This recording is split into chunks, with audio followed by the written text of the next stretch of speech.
હું અહીંયા આવીને બહુ મોટી ભૂલ થઈ ગઈ છે મારે. હેને ભૂલ થઈ ગઈ છે? મારે અહીંયા નહોતું આવવું બા, મારે અહીંયા નહોતું આવવું. હું કામ ન આવવાનું? આ તારા બાપનું ઘર છે, આવવાનું તો હોય ને બેટા.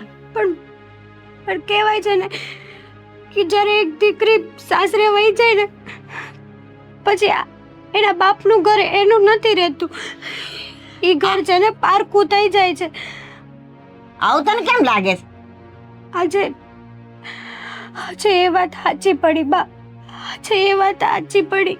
આ ઘર હવે મારું નથી રહ્યું. આ ઘર પારકું થઈ ગયું છે બા. કાંઈ પારકું નથી થઈ ગયું. તું પારકી થઈ ગઈ અમારી? હે?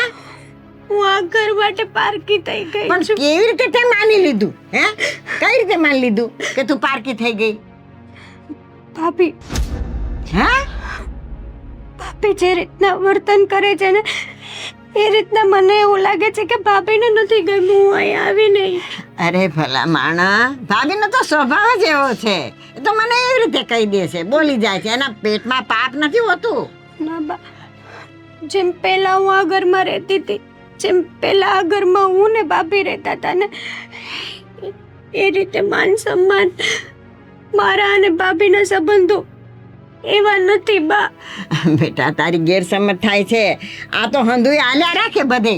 અને આ નાની નાની બાબત છે ને છેડે બાંધવાની ન હોય. એવું તું મનમાં વિચાર છે કે મને ભાભી આમ કરે છે, આમ તને કાંઈ કવેણ બોલીએ? હે? કાંઈ કવેણ બોલી? એ મને કે ભાભી જે રીતે વર્તન કરે છે ને એ રીતે તો એવું જ લાગે છે કે હવે મારે અહીંયા નો રહેવું જોઈએ. જો. હું વહી જાય. હું આજે ના, કાંઈ જવાનું નથી. મારી વાત તું સાંભળ. ભાભી છે ને પહેલાથી આખા બોલી છે. એને બોલવા એમ જોઈએ પણ એના પેટમાં પાપ નથી હોતું. બધું હંધુય કામ ઢહેડીએ લે છે.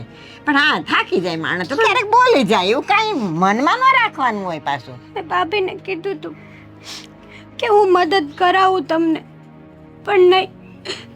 તોય ભાભીએ મને ના પાડી દીધી. એમ કીધું કે તમે આ ઘરના મહેમાન થઈ ગયા હવે. અરે એને એટલે ના પાડી કે તું મહેમાન થઈને આવીને તારી પાસે કામ લેવડાવે તો આ ફળિયા પાડોશી શું કે કે આ નણંદ આવી છે ને એની પાસે કામ ઢહેડાવે છે એવું એને થાય ને એટલે તને ના પાડી એ કામ કરવાની. બાકી એવું મનમાં નથી એને કાંઈ. હું આ ઘરની દીકરી નથી. છે ને બેટા, મહેમાનનું કરવા કયો છો મને? ના પણ તું મહેમાન છે. હવે તું હારે ગઈ એટલે મહેમાન જેવી, એટલે મહેમાન જ કહેવાય તું. ના બા,